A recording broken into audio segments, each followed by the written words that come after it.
I mean, I think each of those three areas, I think, are relatively new, and they set the context for Sino-U.S. relations. I think what I was trying to say this morning is that Sino-U.S. relations is not just about China and the United States. It's about the context in which they are operating, and that context is changing, so they have to adapt their relationship to meet the context, and they cannot entirely shape the system themselves, even together. Yeah. So I think that's the main thing. Right.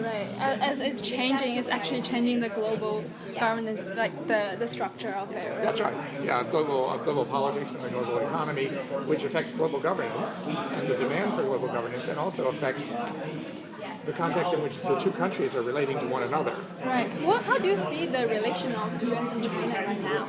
Because they just had the meeting, and I think a lot changed. I mean, it's very hard to say. I mean, it clearly looks better than it did before the summit, in the sense that Trump during the campaign took a very, very negative view of China, very anti-China, but then many candidates have. Bill Clinton did, even Obama to a degree did, and usually after they get to power, then the presidents change their mind about China.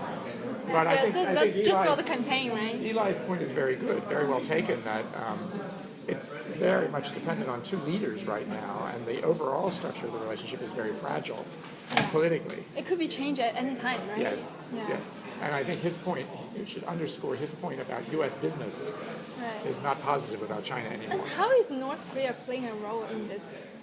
Well, is it just a dice that each other is using to kind of I think people feel. I think even before Trump in the United States, there was a belief that North Korea is just moving very rapidly to develop nuclear capabilities and missile capabilities that the U.S. simply does not accept. It cannot accept for its Asian allies as well as for the United States, and the only leverage we have, it seems, is China. I mean, China has if anyone has leverage on North Korea, and China would argue it has less leverage than we think, then it is China that has to play a role. So you do believe China will be the key role in this? If any outside power does, but I'm not sure that China does either, frankly. I mean, even Trump said, after he talked to Xi Jinping, he said, well, now I understand China doesn't have all this influence over North Korea. Right, so. Maybe not as much as other people would think, outside thing. Yes, but I think it's a question. I think the issue is China has a lot of leverage, but if it really used all the leverage it has, it could create instability in North Korea, and China doesn't want to see that kind of instability. I think that's the issue. So if it really used all the leverage that China had, cutting off oil, cutting off food, there probably could be some kind of instability at the top in North Korea, and that could be very dangerous and risky for China, obviously. Right. So that's why Eli said that China and the United States and Japan and South Korea have to be talking about contingency plans. If there is instability, even if China doesn't exert more leverage, if there's instability in North Korea, they have to be thinking about what do we do and who's going to do what. Right. And I think permitted. one of the factors right now is that the leader of the North Korea is really unpredictable. Oh yes, right. Absolutely. So we don't know what's even more than happen. the past. Yes. Yeah. What if it goes really into the worst scenario that the U.S. Army and the North Korea Army actually clashed? Yeah. What do you think China should do? Well, the main question is what would happen to South Korea. Yeah. North Korea has always deterred the United States from taking a military measure because it can attack South Korea very easily, massively. And Seoul, the capital, is right next to the borders. And the assumption is the North Koreans would do something against Seoul, and then the question, what do we do after that? Do we destroy the North Korean capital, or what do you do? So China would have to be concerned about any of that. Yeah. I mean, because China has a big economic relationship with South Korea, it clearly does not want this happening in South Korea either. So, I don't know. I mean, I think you're right. Kim Jong-un is very, very unpredictable. Right, exactly. Even though when U.S. He has and China he has eliminated people in his regime who are very much seen as pro-China. So, that's not a good sign from China's point of view either. Hasn't been particularly cordial with China. Hasn't visited China. But on the other hand, clearly is doing everything he can to provoke the United States as well. Yeah. And somehow believes that moving ahead with his missile and nuclear program is going to gain himself some security. Right. But it's creating insecurity. Not. Yeah. That's right. So it's very difficult. It's a very hard situation. So. Anyway, I hope that answers some of your questions. Yeah, it does. It was really helpful. Thank you very much. Sure. I guess it's your lunchtime.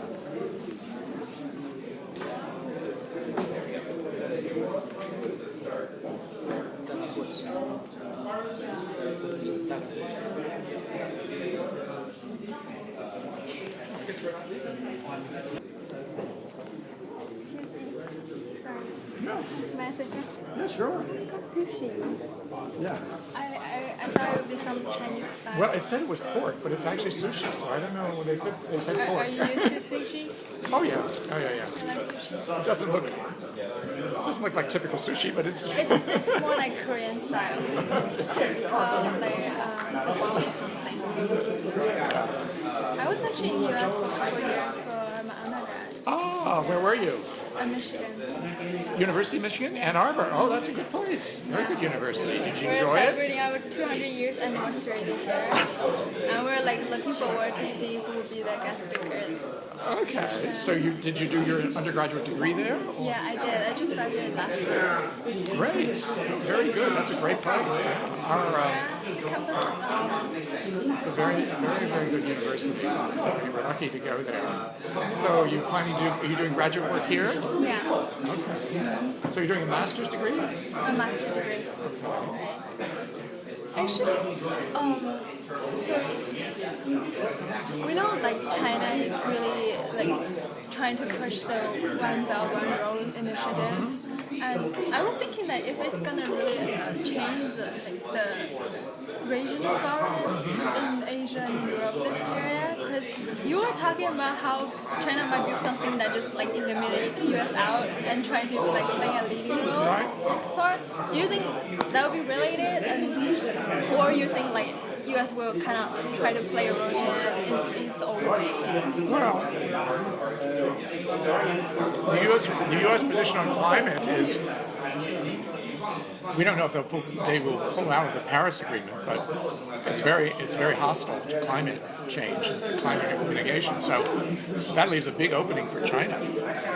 And it has economic implications because China also is trying to develop, renewable energy industries. That's true. So I could see China and Europe and many of the developing countries moving ahead on climate without the United States.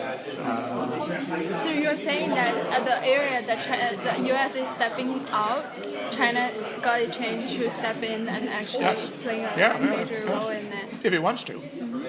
And how is it going to change the regional governance in this part? Oh, I don't necessarily think it'll have a big impact on regional governance. I think that's a different set of issues. But climate it's not a regional issue, it's a global issue. That's true. Trade, on the other hand, has regional.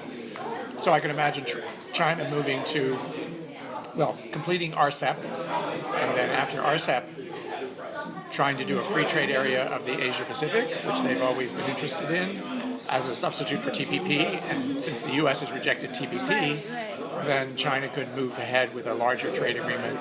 But it wouldn't be like TPP, it would be a very shallow, limited trade agreement. But still, the U.S. would not be part of that, presumably. They would not want to be part of that. So, there are those opportunities. But I think in the next session, when we talk about global governance, one of the questions for the panelists is, will China want to play that role? And so Hu Yafei, in his comments, said, well, China will be a leader, but not the leader. Right. So what does that mean? How far will China go? It's an interesting question. It seems like China is avoiding the major role thing. Yeah, well, I think Why do you Dawei said in trade, China would have to liberalize its economy to lead in trade, and it's not clear China's willing to do that. I think that's a very honest assessment. But I can imagine China playing a leading role at the WTO, for example, in a way, especially if the U.S. Trump has said things to indicate that they might pull out of the WTO. So that leaves a place for China there as the major trading power. Exactly. So,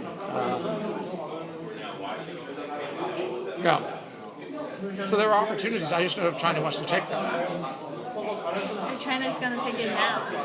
Yeah. But some of the comments that Xi Jinping has said at Davos and elsewhere, he hinted at the idea that China's now going to take that leading role because we believe in open trade and we believe in climate, but that could be just rhetoric. That's true. Hard to say. Hard to say. So, Interesting to think about. yeah.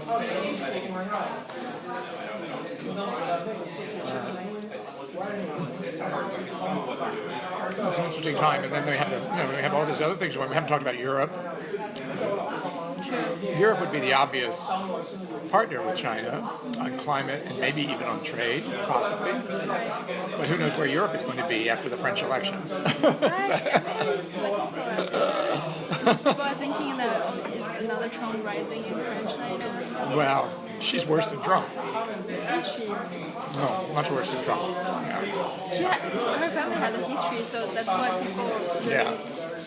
Yeah, so they have quite a history, and she hasn't exactly rejected that history either. So she pretends to, but Yeah, but people think she's still got the blood in her, and she's very dangerous. I think very, very dangerous. do you think she's gonna get elected?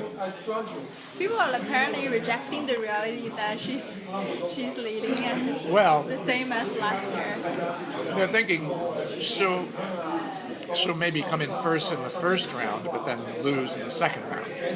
That's what happened in the past. But I don't know. I'm nervous. It may not happen that way. Well, there have been a lot of surveys. A lot of people are undecided.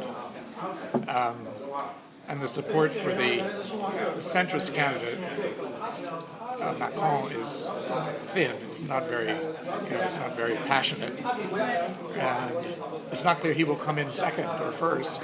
So if he doesn't come in second or first, then the question is who other than Le Pen would be running and what are their weaknesses? Right. And would people be willing to vote?